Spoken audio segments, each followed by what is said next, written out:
शिव कथा कह रही है भगवान शंकर का चरित्र। शिव महापुराण की कथा वर्णन कर रही है, शिव तत्व कह रहा है। गुरु पूर्णिमा का ये पवित्र पावन अवसर और ये पवित्र कुबेरेश्वर बाबा की पवित्र भूमि, जहाँ पर बैठकर आप और हम सभी कुबेरेश्वर बाबा की इस पवित्र धरा पर बैठकर भगवान शंकर की पवित्र कथा का लाभ ले रहे हैं, शिव महापुराण की कथा को श्रवण कर रहे हैं।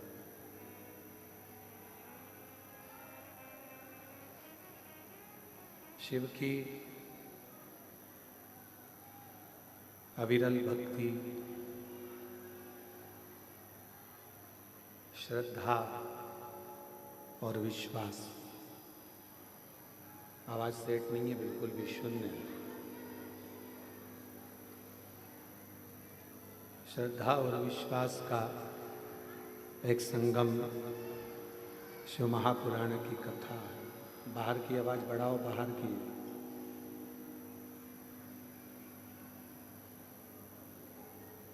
और ये शिव की ही उदारता है, भगवान शंकर की ही कृपा है, शिव की ही करुणा है, जो ये पवित्र पावन शिव महापुराण की कथा। डीले कम कर दो, क्लियर कर दो और थोड़ा सही करो उसको।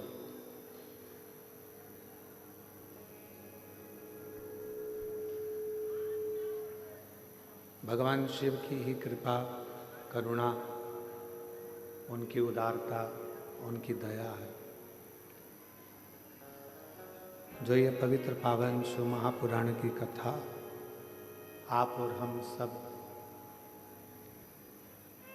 शिव गुरु शिव महापुराण की कथा को श्रवण करने के लिए बैठे।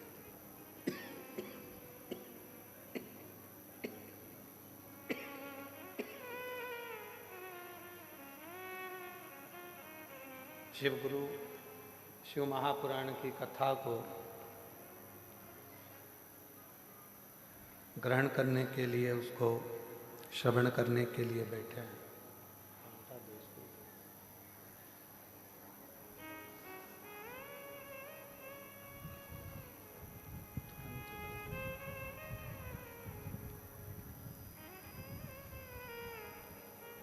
एक अंश मात्र भी शिव महापुराण की कथा यदि हमारी चित्त में, वृत्ति में, मन में बैठती है तो स्वयं तुमरुका जी चंचूला देवी से कहते हैं कि इस कथा का जो तत्व है, इस कथा का जो रस तत्व है, वह हमारे जीवन को सार्थक कर देता है।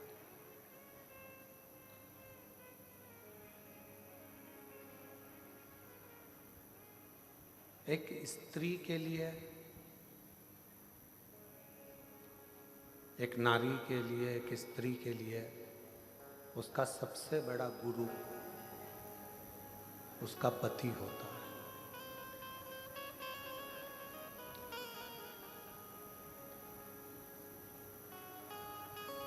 अगर कोई तुमसे पूछे कि एक स्त्री का, एक नारी का सबसे बड़ा गुरु कौन होगा, तो वो उसका पति होगा।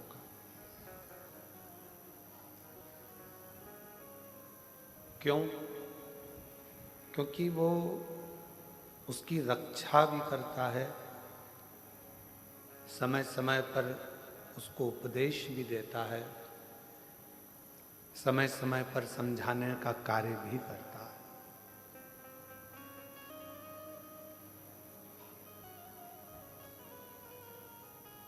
पर यदि कोई गलत व्यसन में डूबा हुआ है, गलत तरीके से व्यवहार कर रहा है, गलत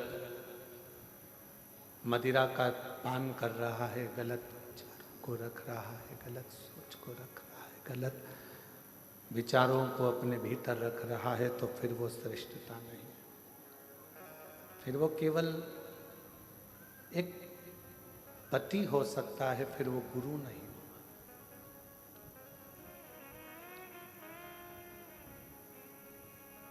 शिव गुरु, शिव महापुराण की कथा कह रही है कि शंकर भगवान मां सती के भी गुरु के पद को लिए हैं। शिव जी ने मां पार्वती जी के भी गुरु पद को लिया है। और जैसे एक गुरु समय समय पर उपदेश भी देता है तो परीक्षा भी लेता है।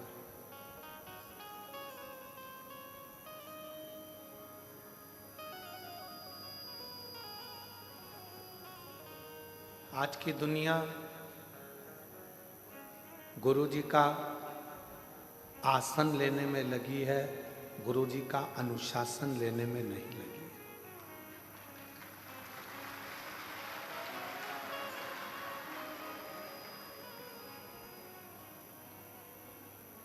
आज के ज़माने में ये सोचा जाता है कि गुरु का आसन कब खाली हो, गुरु जी ऊपर जाए और हम आसन पर बैठ जाएं।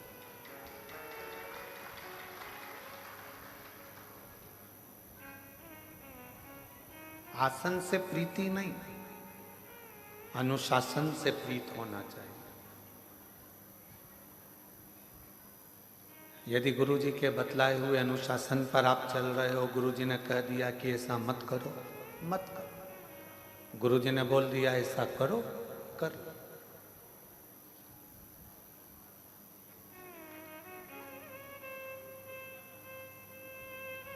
गुरु जी ने मार्ग बता दिया, उस मार्ग पर चल जाओ।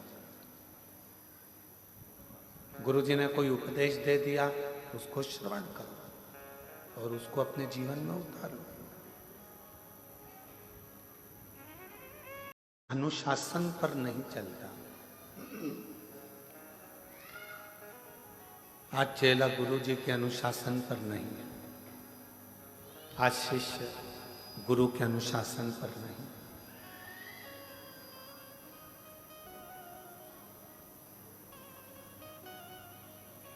आसन जब गुरु चला जाएगा, गुरु जब देह तो त्याग देगा, देह का त्याग कर देगा, तो आसन तो किसी को भी मिल जाएगा। सिंहासन तो किसी को भी, ये चल रहे हैं, सिंहासन तो किसी को भी मिल जाएगा। और चोंगे जैसी आवाज आ रही है, थोड़ा सेट तो करो उसको।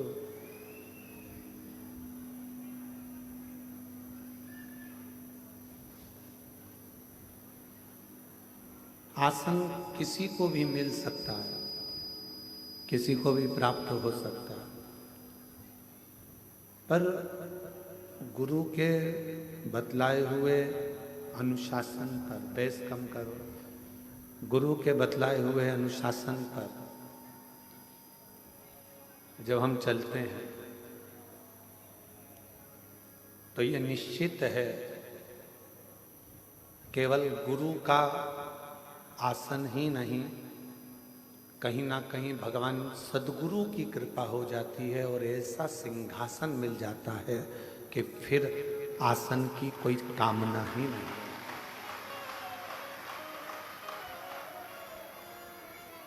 फिर आसन की कोई कामना नहीं।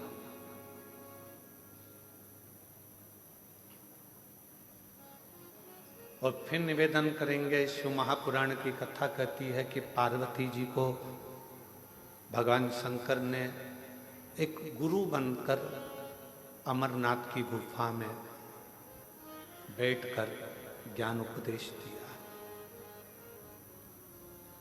मां सती को शिवजी ने जब कुंभज बाबा के यहाँ से कथा श्रवण कर आ रहे थे, तो कथा सुनकर आते समय बीच में रुककर ज्ञान उपदेश दिया है। एक श्रेष्ठ पति का सबसे बड़ा लक्षण ही यह है कि उसको कभी ना कभी एक समय ऐसा लेना चाहिए जिसमें वो अपना गुरु पद निभा सके।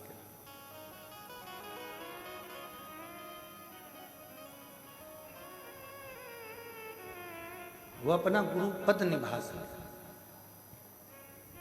और यहां तक कहेंगे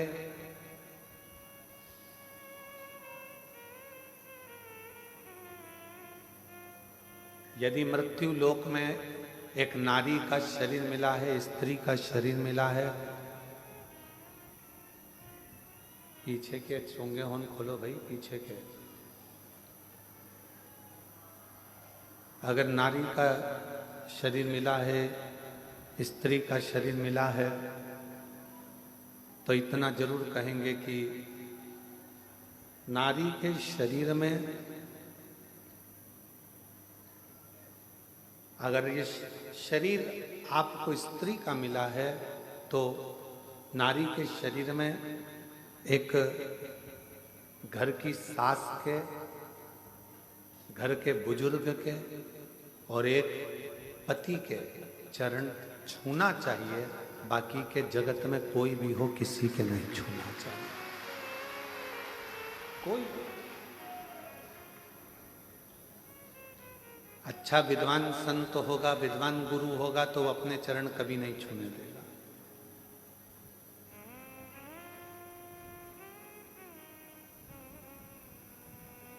कोई सतगुरु होगा, संत होगा, साल में एक बार कभी गुरु पूर्णिमा महोत्सव आ गया, गुरु पूर्णिमा का उत्सव आ गया, तो चरण भले छूने दे, चरण को स्पर्श करने दे, पर बाकी के समय स्त्री से चरण नहीं छुआ।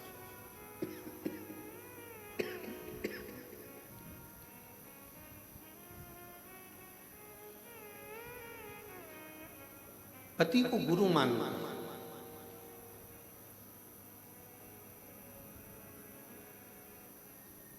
आप उसके चरण का स्पर्श करें। शिव गुरु शिव महापुराण की कथा कहती है, हमने पहले भी कथा में कहा, आज फिर कहते हैं, अगर घर में बुजुर्ग माता पिता बीमार पड़े हैं, घर के अंदर कोई बुजुर्ग बीमार पड़ा हुआ है, कोई रोगीला पड़ा हुआ है, किसी को तकलीफ है, कष्ट है, तो शिव जी को एक लोटा पानी ना चढ़ाकर उस बुजुर्ग को एक लोटा जल पिलाने का प्रयास करना, उसको अच्छा करने का प्रयास।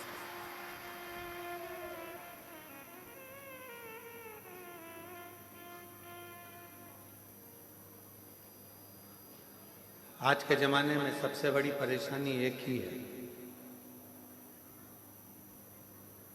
कि लोग जगत के गुरुओं के पास तो जाते हैं, पर घर में बैठे हुए माता पिता रूपी गुरु का सम्मान नहीं कर पाते। और माता पिता से बड़ा दुनिया गर्भ में भी जो ज्ञान दे, से निकलने के बाद भी जो ज्ञान उपदेश दे, उलझनों से निकालते निकालते तुम्हें अपनी मंजिल तक पहुंचा दे, वो जगत की एक माँ होती है। एक माँ, एक पिता उलझनों से निकालता हुआ तुम्हें सतमार्ग पर लेकर चला जाता है।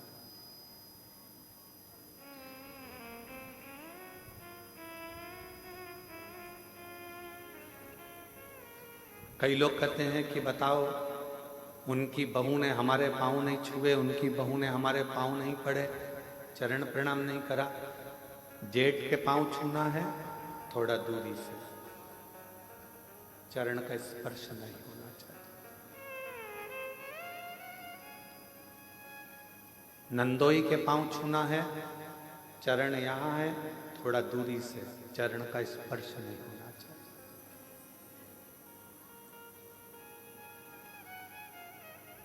इस कार्य में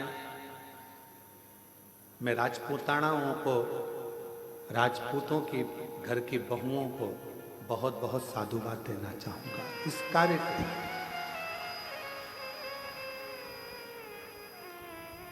राजपूतों के, राजपूतानाओं के घर की जो बहुएं होती हैं, राजपूतों के घर की जो बहुएं बेटियां होती हैं, सिर पे पल्लू लेकर अगर किसी के चरण भी छूना है तो अपने पल्लू का एक सिरा लेकर जमीन को रखकर जमीन को ही वो प्रणाम करते हुए उनको नमन कर लेती हैं, खम्मा घड़ी कर लेती हैं।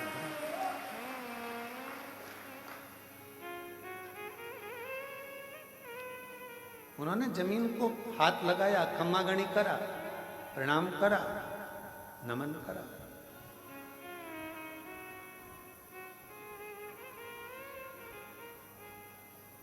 ये हमको संस्कार प्राप्त होते हैं।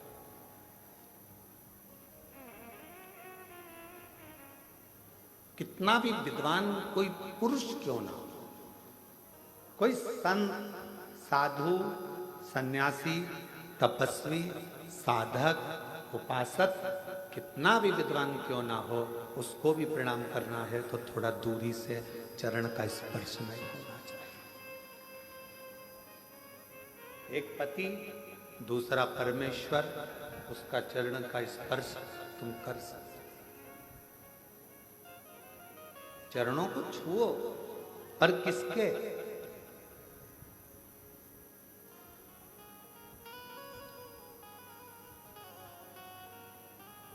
एक मेरे देव अधिदेव महादेव के मंदिर में पहुंचो, मेरे शंकर की चौखट पर जाओ, शिव जी के द्वार पर जाओ, तो शंकर भगवान का अगर मौका लगे आप लोगों को, अगर कहीं ऐसा शिव कृपा कर दे और शंकर जी की करुणा से अगर मौका लग जाए तो शिवलिंग का स्पर्श, जलाधारी का स्पर्श, और अगर नहीं मौका मिलता, किसी मंदिर में जल चढ़ाने का भी मौका नहीं मिलता, किसी मंदिर में जल चढ़ाने के लिए भी अंदर नहीं जाने देते, कोई बात नहीं, मन के हृदय में शिव को बिठाओ और भक्ति का जल अपने मन से चढ़ाओ, शिव उसको भी स्वीकार करे।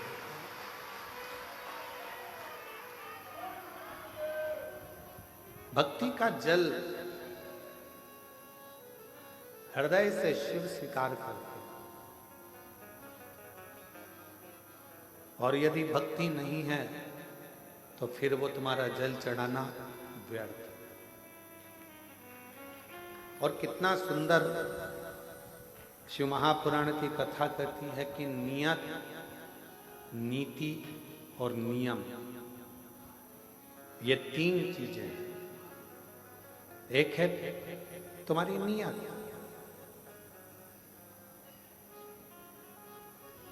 दूसरे नंबर पर है नियम, और तीसरे नंबर पर है नीति।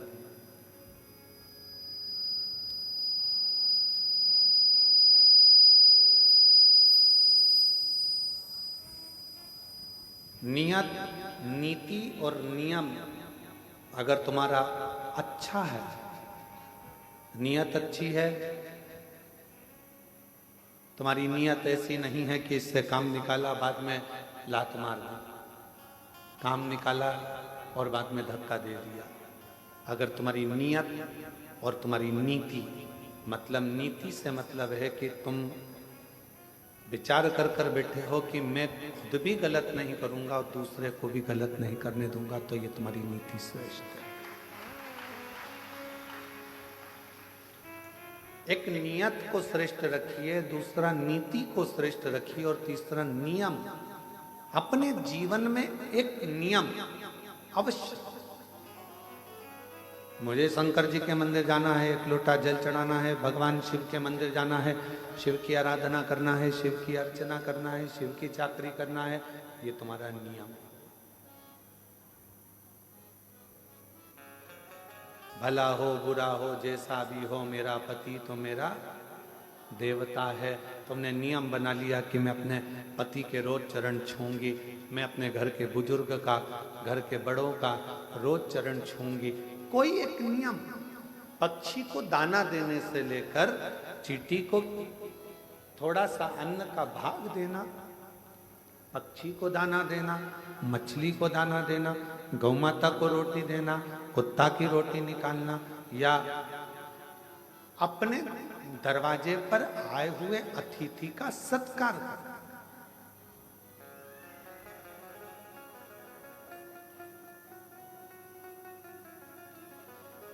आप लोगों ने एक शब्द सुना होगा, अतिथि देवो भव। क्या कभी आप लोगों ने विचार करा कि हमारे यहाँ अतिथि को भगवान का दर्जा दिया गया है।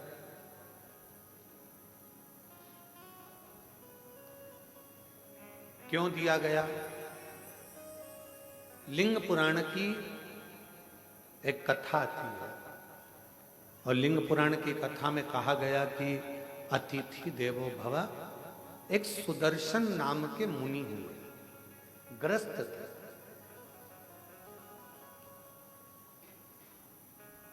और सुदर्शन मुनि ग्रस्त आश्रम में रहने वाले अपनी पत्नी, अपने बच्चों के साथ अपना जीवन आनंद के साथ जीते थे। आप जितने बैठे हो, जितने भी यहाँ पर पुरुष बैठे हुए हैं, जितने भी पुरुष टीवी पर कथा सुन रहे हैं, मोबाइल पर सुन रहे हैं, या इस कथा के पंडाल में बैठकर कथा सुन रहे हैं, जितने भी कथा सुन रहे हैं, तुम भी एक मुनि हो। तुम भी कोई साधारण व्यक्ति नहीं हो। घर में रहने वाला भी एक संत होता है, घर में रहने वाला भी एक मुनि होता है, घर में रहने वाला भी एक ऋषि होता है। इसलिए उसको ग्रस्त मुनि कहा गया है, ग्रस्त ऋषि कहा गया है, ग्रस्त संत। एक ग्रस्त संत। ये जितने पुरुष बैठे हैं अपनी अपनी धर्म पत्नियों के साथ में, या अन्य आए हुए बांधव जितने भी बैठे हुए हैं, जितने पुरुष गण बैठे हैं, आप सब संत हो, ग्रस्त संत, ग्रस्त साधु, ग्रस्त सन्यासी, ग्रस्त तपस्वी।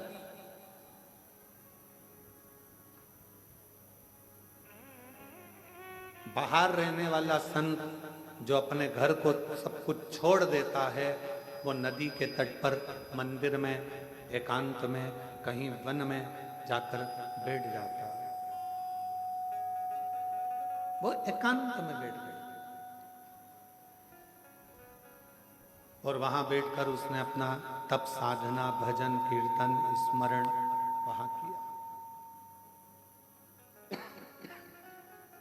पर घर में रहने वाला एक पुरुष अपने बच्चों का भी पालन कर रहा है, पत्नी का भी पालन कर रहा है, माता पिता का भी थोड़ा ध्यान रखकर उनकी भी औषधि, दवाई, गोली सब करवा रहा है, और साथ में कमाने भी जा रहा है, और आते जाते समय मुख से राम नाम, कृष्ण नाम, शिव नाम, श्री शिवाय नमस्तुभ्यम कह रहा है। समझ लो वो संत ही है, साधु। एक सुदर्शन नाम के मुनि ग्रस्त थे। लिंग पुराण की कथा कहती है कि वो ऐसे मुनि थे, अपने बच्चों के लिए कार्य करते थे, परिवार को संभालते थे, पत्नी के लिए भरण पोषण के लिए कुछ थोड़ा बहुत मेहनत करते थे, और खाने पीने की व्यवस्था कर कर बच्चों की अच्छी परवरिश करना, एजुकेशन कराना, उनका ध्यान रखना, घर में बुजुर्ग हैं उन माता पिता के लिए औषधि की व्यवस्था करना, साथ में भगवान शंकर की भक्ति करना, भगवान शिव का स्मरण।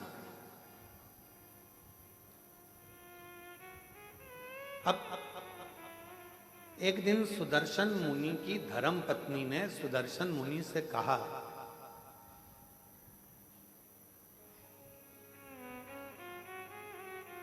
कि मैं बच्चों में व्यस्त रहती हूं, बच्चों की परवरिश में व्यस्त रहती हूं, मैं भगवान के मंदिर नहीं जा पाती हूं, भगवान का भजन नहीं कर पाती हूं। कोई सरल सा तरीका बता दो जिससे मुझे शिव मिल जाए, शंकर भगवान का दर्शन हो जाए, इसका कोई सरल तरीका मुझे बताओ। अब तीनों चीजें जुड़ रही है यहां। नियत भी ठीक है सुदर्शन मुनि की पत्नी, नीति भी ठीक है कि मुझे किसी का बुरा नहीं करना है, मैं सत्मार्ग पर चलूं, और नियम अपने पति से पूछ रही है, कोई ऐसा बता दो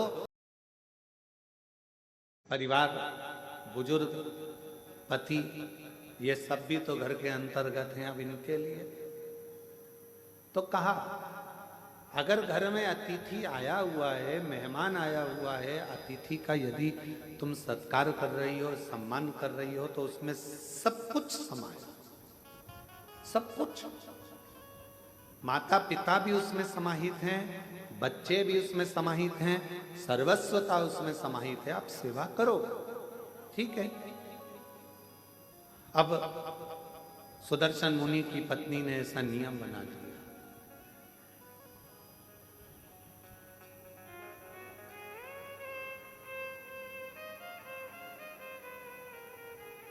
सुदर्शन मुनि की पत्नी ने ऐसा नियम बना लिया कि अब घर में कोई भी अतिथि आए उसका सम्मान करती है, उसका आदर करती है, उसका सत्कार करती है।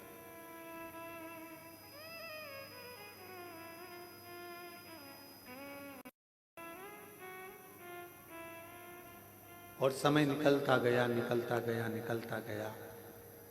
आज शंकर भगवान ने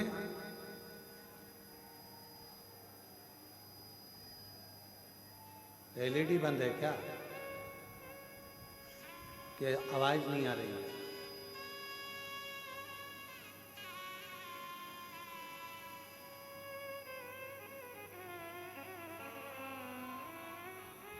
शंकर भगवान ने परीक्षा ली।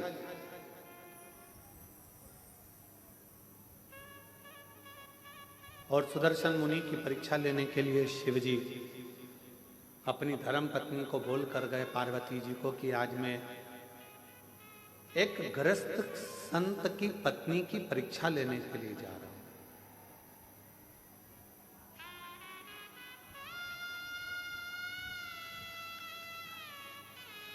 एक जन को भेजिए ना, थोड़ा सा मालूम कर ले।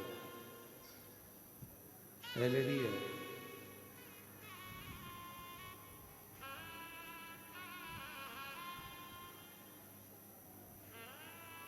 आज मैं जाकर एक गृहस्थ मुनि की, एक गृहस्थ संत की पत्नी की परीक्षा लेकर आ गया। और भगवान शंकर जाने लगे तो पार्वती जी ने उनको रोका। आप जा तो रहे हो, बहुत भोले हो, मैं जानती हूं कि तुम जाओगे और अगर उसने तुम्हारी सेवा करी, परीक्षा में वो पास हो गई, तो तुम कुछ ऐसा वैसा देकर मत आ जाना।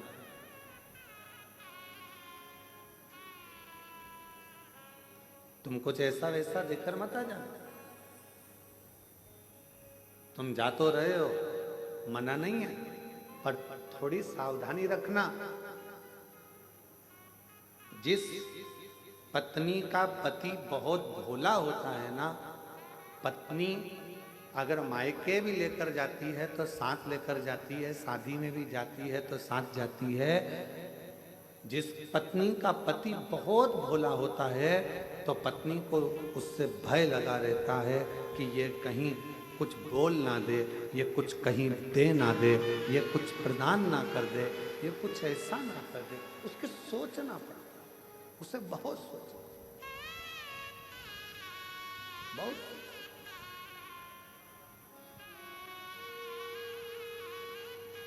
और शंभु शरणे पड़ी मांगू घड़ी दुख काटो, दया करी न दर्शन हो। शंभु शरणे मांगू घड़ी रे घड़ी दुख काटो, दया करी दर्शन आपो। अब पार्वती जी को चिंता लगी कि तुम भोले स्वभाव के हो, तुम्हारा नाम ही भोला है। तुम भोले स्वभाव के हो, तुम्हारा नाम ही भोला है। कहीं तुम उनकी परीक्षा में पास होकर कुछ ऐसा वैसा देकर मत आ जाना जैसा तुमने भस्मासुर को दिया था। एक कंगन भस्मासुर ने तुमसे मांग लिया था और तुमने अपने हाथ का कंगन निकाल कर उसको दे दिया था और कहा कि इसको पहन ले, जिस पे हाथ रखेगा वो भस्म हो जाएगा, और वो तुम्हारे ही पीछे पड़ गए। प्रैक्टिकल तुम पर कर रहा था।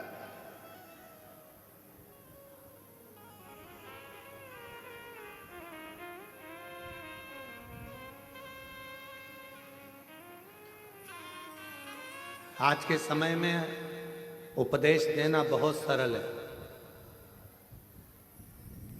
गूगल पर सर्च करना, यूट्यूब पर निकालना, ढेर सारे मोटिवेशन स्पीच देने वाले मिल जाएंगे, और मालूम पड़ता है कि वो खुद भी डिप्रेशन में पड़े रहते हैं।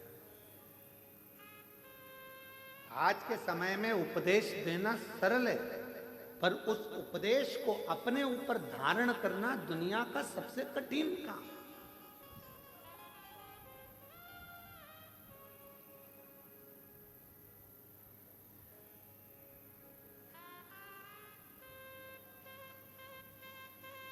एक तरफ ये कह देना कि मोह में मत पड़ो, माया में मत पड़ो, प्रपंच में मत पड़ो, संसार के बंधनों से दूर रहो। दूसरी तरफ अपने मोबाइल पर देखते रहना कि अपनी कितने फॉलोवर्स जुड़े हैं, अंदाजा लगा कठिन। यदि आप संत हैं, साधु हैं, सन्यासी हैं, तपस्वी हैं, साधक हैं, उपासक हैं, तो फिर आपको विरक्ति का भाव आना चाहिए, आपके अंदर कामक्ति का नहीं। कितना जुड़ा, कितना प्राप्त हुआ, कितना लिया, कितना दिया, कितना करा, उससे मतलब।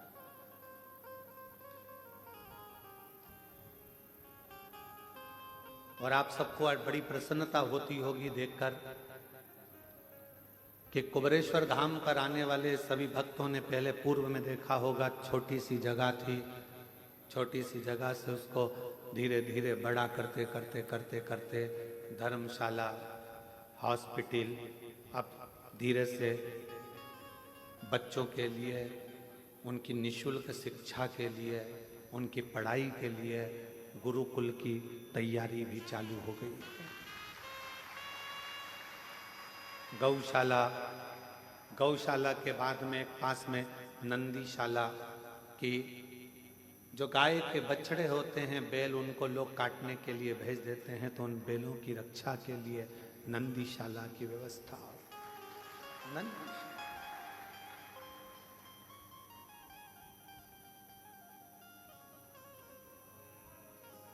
एक हॉस्पिटल की रचना शायद 15-20 दिन के अंदर उसकी भी शुरुआत आप लोग एलईडीओं के माध्यम से, आस्था चैनल के माध्यम से देख रहे होंगे। जो यात्री आते हैं उनको कोई तकलीफ ना हो, उनको कोई कष्ट ना हो, उनका निःशुल्क सारा इलाज हो सके, उनके लिए हॉस्पिटल की रचना करिए। भोजनशाला आप देखते होंगे निरंतर रोज, अभी तो आप लोग लाखों की संख्या में आए हो तो बड़ा भोजनशाला चल रहा है, नहीं तो निरंतर 35 से 40 हजार यात्री शिव भक्त रोज सुबह 10 बजे से लेकर शाम को 4 बजे तक भोजन ग्रहण करते हैं लगातार। फिर शाम को बाबा की आरती होकर खिचड़ी प्रसाद ग्रहण करते हैं। अभी ये कथा बाबा के इस पावन ग्राउंड में हो रही है, प्रांगण में हो रही है। ये पूरा प्रांगण तो आप लोगों की पार्किंग आदि की व्यवस्था के लिए है। इसी के ठीक पीछे जहाँ कथा होती थी वहाँ बहुत बड़ा एक इस टेंट का नहीं, बड़ा लोहे का एक शेड बन रहा है जिसमें लाखों भक्त एक साथ बैठकर आराम से कथा सुन। आप लोगों को पानी ना लगे, गर्मी ना लगे, उसकी व्यवस्था करते हुए 6 से 7 महीने में वो तैयार हो जाए।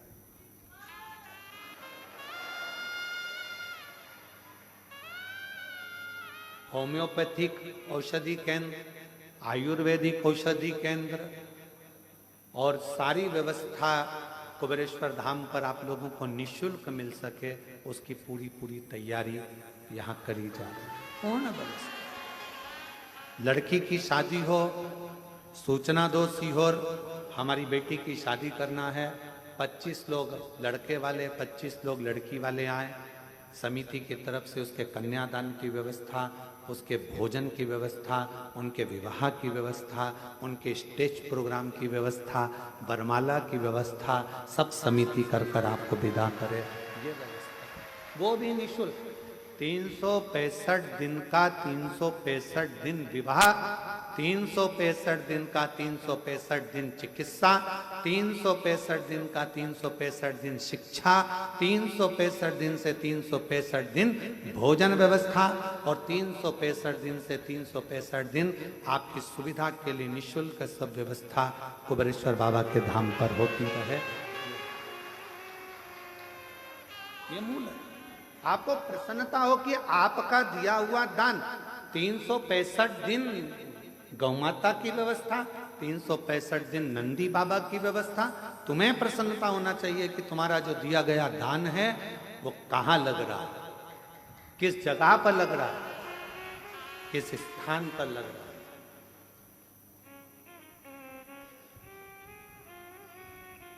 और तो और जो बच्चे पढ़ने में होशियार हैं और फीस जमा नहीं कर पाते तो उनके फीस की व्यवस्था भी विठलेश सेवा समिति पूरे भारत में कर रही है, केवल मध्य प्रदेश नहीं, पूरा भारत। कोई भी प्रदेश होता है, सूचना मिलती है, उसकी व्यवस्था करी है। शिव है, तेरा तुझको अर्पण, तेरा है तुझे समर्पित।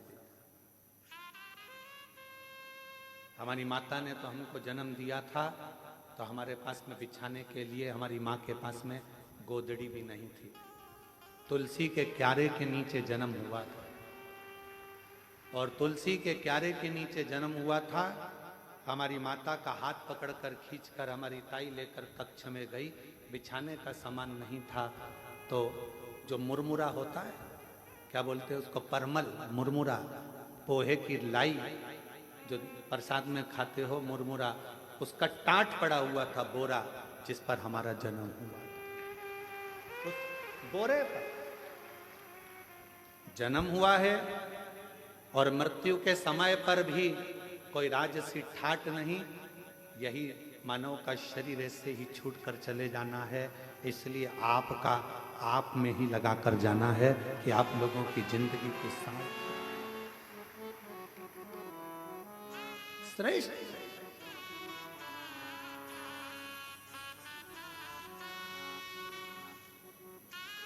चलाने को विठलेश सेवा समिति तो रेलवे स्टेशन से कुबेरेश्वर धाम तक बसें भी निःशुल्क चला देते, पर गरीब ऑटो वालों का पेट कैसे भराएगा, उनका भोजन कैसे रह पाएगा, उसका ध्यान रखा,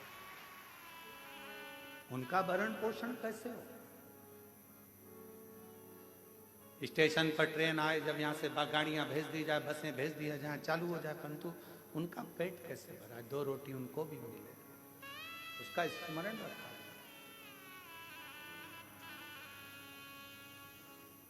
शिव भक्ति को धारण करो,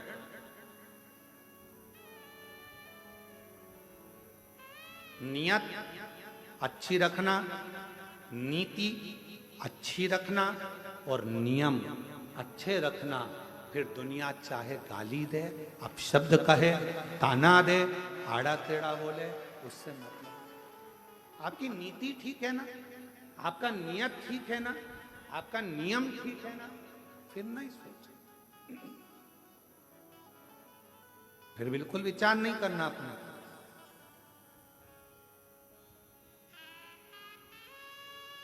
हमारे सीहोर के कई हॉस्पिटल हैं जिसमें वेंटिलेटर तक नहीं है, पर कुबेरेश्वर धाम का जो हॉस्पिटल बना है उसमें ढेरों सारे वेंटिलेटर तक लगाए गए हैं, जिससे किसी को दिक्कत ना हो, किसी को तकलीफ, किसी को कष्ट ना हो।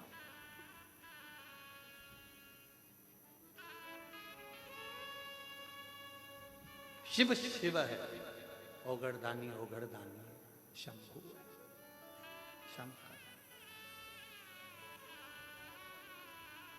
और कितनी बड़ी कृपा मेरे कुबेर भंडारी की होगी कि एक रसीद कट्टे की एक बुक लेकर आज तक समिति का कोई कार्यकर्ता ना कभी सीहोर गया और ना किसी के गांव गया कि तुम दान देना।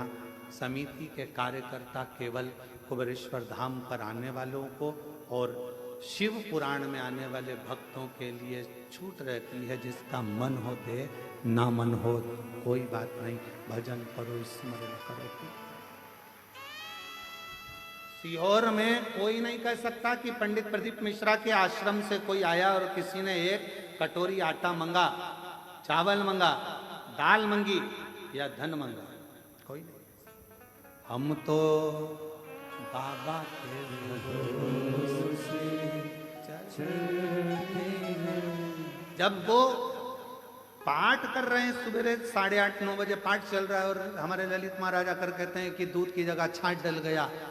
कैन भरकर 100 लीटर छाछ डल चुकी है खीर में, उसमें दूध नहीं था, छाछ थी। अब क्या होगा? तो जब वो छाछ को दूध कर सकता है तो वो दुनिया का सारा भंडार भी भर सकता है। ये हम उसके आश्रित होकर चलते। कल गिद्ध अजामिल गणिका जैसे तेरे मन को भाव, जरा सी गम पर कर दो, जरा सी गम पर कर दो। तेरी कृपा का क्या है भरोसा, कब किस पर हो जाए, जरा सी गम पर कर दो, ओ जरा सी गम पर कर दो। अपनी नीति सही रखना, अपनी नीयत सही रखना और अपना नियम सही रखना। फिर दुनिया कुछ भी कहे, आग लगे बस्ती में, अपन रहो मस्ती में। अगर नीति सही है, नियम सही है और नियत सही है, परमात्मा भी साथ देता है। फिर परमात्मा भी साथ देता है। सुदर्शन मुनि की धर्म पत्नी ने कहा कि मैं मुझे नियम भेजा, अतिथि देवो, अतिथि का शिव मिलेगा इसमें, क्यों नहीं? आप कोई भी एक नियम तो पकड़ो, शंकर भगवान को मिलने में देरी नहीं लगे। आप पकड़ो एक नियम, ठीक है। अतिथि सत्कार का नियम पकड़ा और अतिथि सत्कार का नियम जो पकड़ा, ऐसे नियम में डूब गई कि शंकर भगवान परीक्षा लेने चले तो पार्वती जी ने कहा कि तुम भोले हो, दे मत आना कुछ।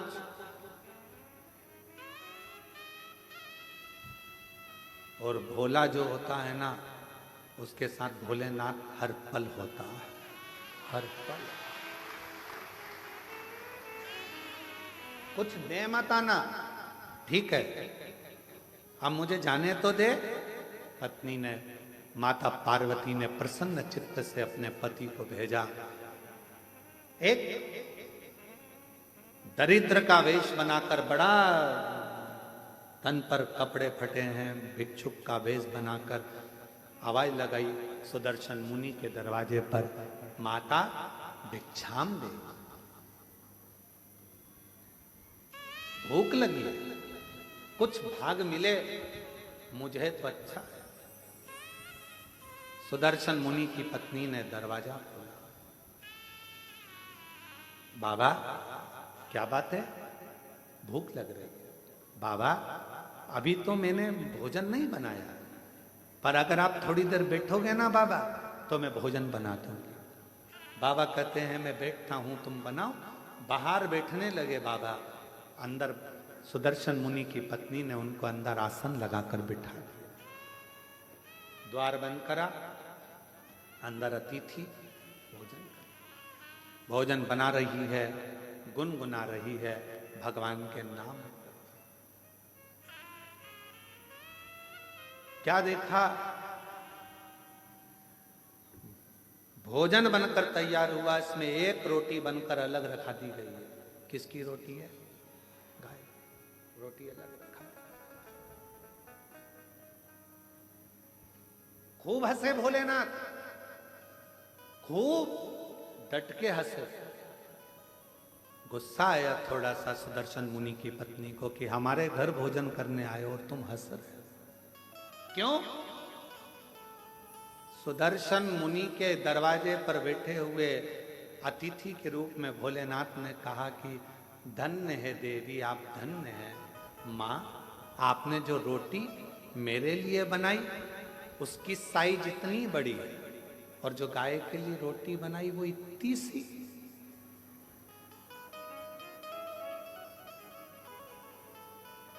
होना तो ये चाहिए, मैं 2 पांव से चलता हूं, गाय 4 पांव से चलती है।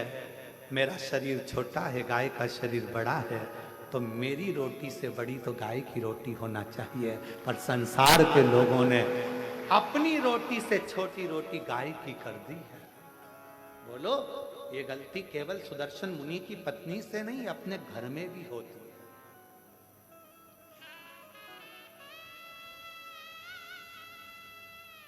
छोटी सी रोटी बना के डाल दी, गाय की है। अरे गाय की है तो जितनी बड़ी रोटी पति खाता है उससे दुगनी बड़ी तो गाय की होना चाहिए। जितनी पतली रोटी तुम पति के लिए बनाती है उससे दुगनी मोटी रोटी गाय की होना चाहिए, क्योंकि उसका शरीर बड़ा है, दिन भर चलती है, दिन भर फिरती है। सुदर्शन मुनि के दरवाजे पर मेरे विश्वनाथ, मेरे शंभु भिक्षुक का रूप रखकर खूब ठाका लगाकर हंस दिया। पत्नी ने पूछा कि तुम मेरे घर भोजन करने आए और मुझे देखकर हंस रहा। शिव जी ने कहा कि ये रोटी तो बहुत छोटी है गाय की, रोटी तो बड़ी करो। पत्नी सुन रही थी सुदर्शन मुनि की। बाबा की बात सुनकर उसकी आंखों से जल भर गया। आज तक मैंने केवल कपट ही करा, बच्चों को ज्यादा खिलाया, पति को ज्यादा खिलाया, और गौ माता को केवल एक रोटी, और वो भी छोटी सी। मतलब मेरी कपट की जिंदगी चल रही थी।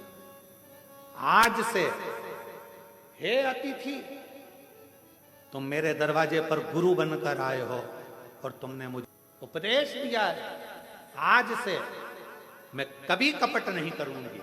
जैसा मेरा पति पावे वैसा अतिथि पावे, जैसे बच्चे पावे वैसे परमात्मा पावे, जैसे मेरे घर के पावे वैसे गौ माता पावे। एक उपदेश मेरे शंकर भगवान ने दिया, इसलिए प्रथम गुरु है शिव, आदि गुरु है शिव, आदि योगी है शिव। उपदेश दिया। अब दूसरा उपदेश का समय था। भोजन की थाली लगकर तैयार हुई अतिथि के लिए।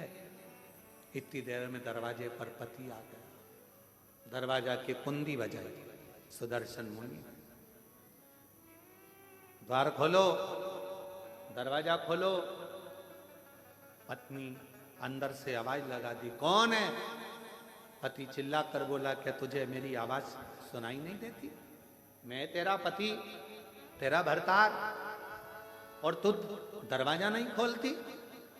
पत्नी आवाज लगाकर कहती है, आपने कहा था अतिथि देवो भव, अभी मैं अतिथि को भोजन करा रही हूं।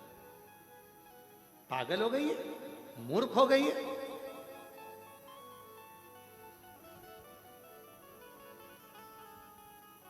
ना जाने किसको घर के अंदर बिठा कर रखा है। कोई चोरी कर कर चले जाएगा, बाहर निकाल उसको, दरवाजा खोल।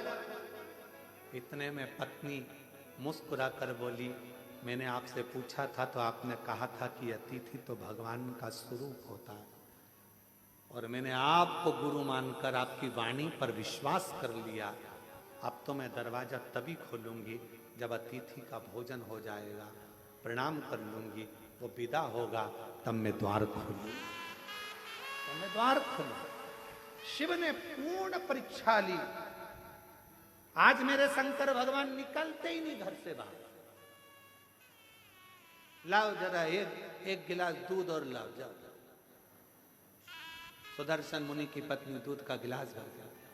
अब बोले बाबा मेरे झोले में जो कपड़े रखे हैं वो सारे चल चल के गंदे हो गए हैं, माँ धो दोगी? माँ कपड़े धो रही, 1 घंटा कपड़े धोने में हो। अब बाबा बोले कि मेरे को पानी पीना है, पानी ले।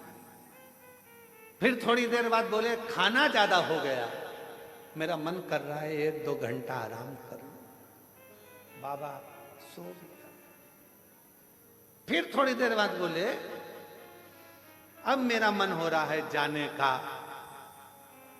इसको तो खुशी नहीं हुई, पर दरवाजे के बाहर जो बैठा था सुदर्शन मुनि, उसको प्रसन्नता हुई, अब दरवाजा खुलेगा। जिस गुरु ने उपदेश दिया था वही डिप्रेशन में पड़ा था, टेंशन। अब द्वार खुलेगा। तैयार हो गए, झोली टांग ली, सब कुछ हो गया, चलने की तैयारी थी। इतने में सुदर्शन मुनि की पत्नी से बाबा बोले मेरे कपड़े लेकर आ जाओ। कपड़े लेकर आई तो सुदर्शन मुनि के पत्नी ने कपड़े दिए। जो कपड़े दिए तो बाबा बोले अभी तो ये गीले हैं, जब तक सूखेंगे नहीं तब तक जाऊंगा। अभी गीले हैं, अभी नहीं जाऊंगा। लिंग पुराण की ये कथा है, बड़े प्रेम से अगर आप पढ़ेंगे तो 122 नंबर के अध्याय पर इसको प्राप्त करेंगे। बड़ा सुंदर सा। अब उठे नहीं, कपड़े सूखेंगे नहीं तब तक जाऊंगा नहीं। बैठ गए। अब वो बाहर बैठा पति फिर बैठ गया बेचारा। संध्या होने लगी, शाम का समय होने लगा। सुदर्शन मुनि की पत्नी से बाबा बोले देख के आओ कपड़े सूखे? हाँ बाबा सूख गए, ले आओ। लाए, झोले में भरे, जाने लगे। अब कहने लगे माँ मन कर रहा है अब रात को कहाँ जाऊंगा, रात को कहाँ जाऊंगा। ये गांव तो मेरा परिचित भी नहीं है, जिस गांव के अंदर मैं जाऊं कोई मेरा पहचान वाला भी नहीं है, मैं कहाँ जाऊंगा। सुदर्शन मुनि की पत्नी ने कहा जो आपकी आज्ञा हो, जैसा आपका मन करे वैसा आप करें। तो कहा मैं पर पुरुष तुम पर नारी, एक कक्ष में रहना उत्तम नहीं है। मेरा मन है या तो मैं बाहर चले जाऊं या तुम चली जाओ। तो कहा बाबा आप अतिथि हो, आप घर के अंदर रहो, मैं घर के बाहर चली जाती हूँ, मैं घर के बाहर चली जाती हूँ। सुदर्शन मुनि की पत्नी घर के बाहर चली गई। सुदर्शन मुनि अपनी पत्नी से कहे तूने द्वार नहीं खोला? खोला तो था अभी हाल। तो वो अतिथि कहाँ है? का वो तो अंदर है, तू बाहर? हाँ। उसी ने कहा रात्रि का समय है, पर नारी पर पुरुष एक जगह पर ठीक नहीं। भले तुम माँ हो पर स्थान बदला जाए, मुझे बाहर कर दिया। चलो अपन बाहर सो जाते हैं। पत्नी ने अपना बिछौना बिछाया, चैन की नींद सो रही, पर पति जिसने ज्ञान दिया था तिथि देवो भव, वो टेंशन में रात भर दरवाजे पर ही सोया, कुछ ले नहीं जाए, कुछ ले नहीं जाए। उपदेश देना सरल है, ज्ञान देना सरल है, ये कहना सरल है मोह मत रखो, माया मत रखो, ये मत करो, वो मत करो, वो मत करो। ज्ञान उपदेश देने वाले ढेर सारे मिलेंगे। 24 घंटे मोबाइल पर देखो, कोई ना कोई उपदेश देता हुआ मिल जाएगा। ये मत कर लेना, एकादशी पर ये दोष मत कर लेना, प्रदोष के दिन ये गलती मत कर लेना, शिवरात्रि पे ये गलती मत कर लेना, सावन का महीना चालू हो रहा है, शंकर जी को ये मत चढ़ा देना, शंकर जी को वो मत चढ़ा देना, शंकर जी की पूजन ऐसे कर लेना, वैसे कर लेना। लोग डराएंगे, धमकाएंगे। सावन भी तुम्हारा है, शिव भी तुम्हारा है, तुम्हारे दिल में आए वैसी पूजन करना छूट है। तुम्हारे दिल में आए वैसे शंकर को भजो, तुम्हारा मन करे वैसे शिव को रिझाओ, तुम्हारा दिल करे वैसे शंकर की आराधना करो। कोई कहे ये मत चढ़ाओ पाप लगेगा, कोई के वो मत चढ़ाओ पाप लगेगा। उसने कहा पाप कहाँ होता है वो बताओ पहले। कहा नरक चले जाओगे, तो कहा तू देख कर आया क्या? हमारे पड़ोसी गए अभी तक नहीं आए, बताया ही नहीं कि नरक है कि स्वर्ग है। जो जाता है वो बताता नहीं है कि मैं स्वर्ग में हूं कि नरक में हूं। इसलिए ये सब मेरे को मना सिखाओ। मेरा शंकर मेरा है, अड़भंगा मेरा है, शिव मेरा है। जल चढ़ाऊंगी तो भी मुझे स्वीकारेगा, नहीं चढ़ाऊंगी तो भी स्वीकारेगा, क्योंकि मेरा बाप है, शंकर है, शिव है। उसमें भ्रम नहीं, मुझे भ्रमता नहीं। मैं आडंबर में पड़ने वाली नहीं।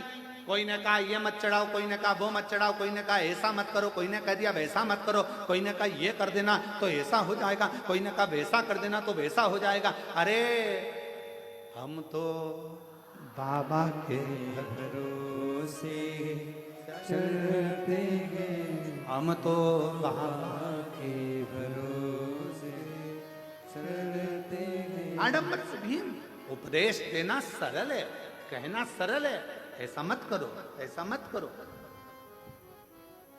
कठिन है, बहुत कठिन। पति उपदेश दे दिया, अतिथि देवो भव, दरवाजे पर सो रहा है। सुदर्शन मुनि दरवाजे पर सो रहे हैं, ये कुछ लेकर ना चले जा। दूसरे दिन सुबह धर्म पत्नी के नेत्र खुले, पति के चरणों को प्रणाम करा, दरवाजा बजाया, अतिथि देवो महादेवो, अतिथि देवो महादेवो, दरवाजा बजाया। शंकर भगवान जो रूप में थे, दरवाजा खोला, खोल कर जो पत्नी ने दर्शन किया, ये कोई दरिद्र भिक्षुक नहीं है, ये तो मेरा देव अधिदेव महादेव खड़ा।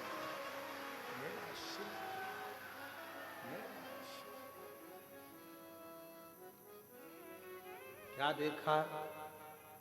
अंदर झांक कर पत्नी ने देखा पूरा दरवाजा सोने से लदा हुआ था। जिस कक्ष में रात्रि में शिव रुके थे, वो पूरा कक्ष हीरे और पन्नों से भरा हुआ था, अंबारियों से लदा पड़ा। पति को जगाने के लिए पत्नी गई, इतनी देर में मेरा देव अधिदेव महादेव चला गया, शंकर गया।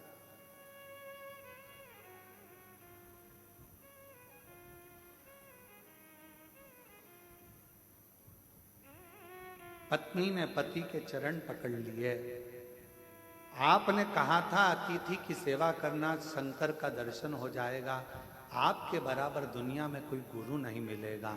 आपके कहने पर मैंने अतिथि की सेवा करी और वास्तव में मुझे शिव का दर्शन हो गया, शिव का।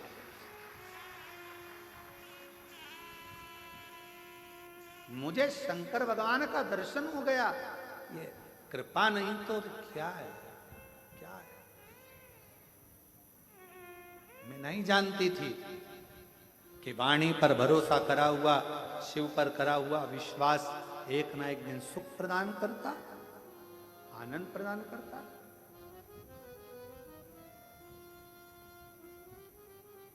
और देख लिया संसार हमने, देख लिया सब मतलब के यार हमने देख लिया।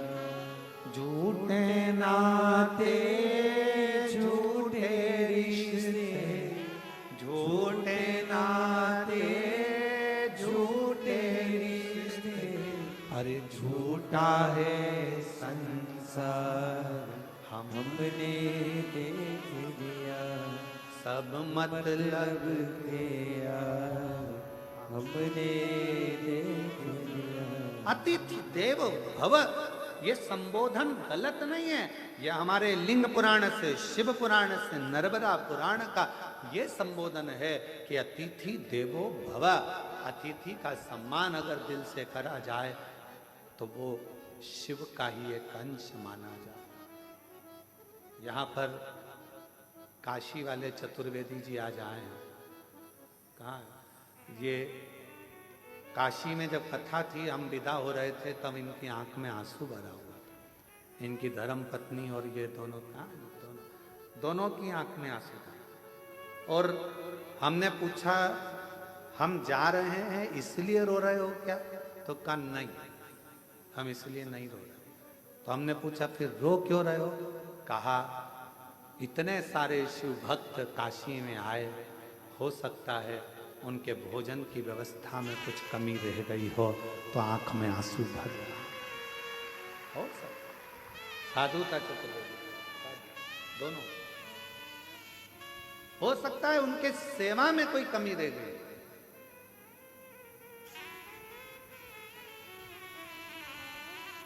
उनकी सेवा में कोई कमी हो। महाराज कुबेरेश्वर धाम पर भोजन व्यवस्था चलती है। हम हमेशा जब भी कथा कर कर सीहोर आते हैं तो अपने शिव भक्तों से, सेवादारों से एक ही बात कहते हैं कि सबको भरपेट भोजन मिले, किसी से ऊंची आवाज में बात ना करें, किसी को अपशब्द ना कहें, किसी को ताना ना दें, किसी को आड़ा टेढ़ा ना बोलें, जो हो वो प्रेम से खिलाओ, पर किसी से कोई शब्द ऊंची आवाज में ना बोला जाए, क्योंकि अतिथि देवो भव, भगवान शिव का एक बुजुर्ग है, बूढ़ा है, जवान है, बच्चे हैं, बीमार है, अच्छा है, जैसा भी है, मेरे बाबा का बेटा बेटी इस धाम में आता है, उसका सत्कार पूरा करो, उसका सत्कार पूरा करो, उसको कोई कमी नहीं रहना चाहिए।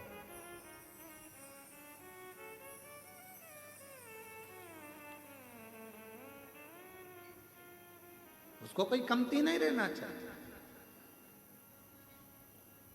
ये आपके लिए नहीं आए हैं, ये मेरे देव अधिदेव महादेव के लिए आए हैं, मेरे शंकर के लिए।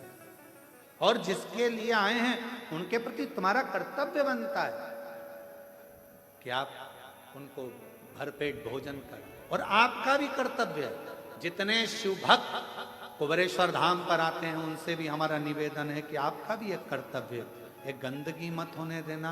दूसरा, यहाँ आने के बाद में ऊंची आवाज में बात ना करते हुए प्रेम से बोलने का प्रयास करना। तीसरा, भोजन करो तो झूठा मत छोड़ना। चौथा, अपनी थाली अपनी प्लेट स्वयं मांजो, साफ करो और बाबा के भरोसे शिव नाम का जाप करो। यह अपना नियत, नीति और नियम, ये तीन हमारे जीवन में श्रेष्ठता प्रदान करते हैं।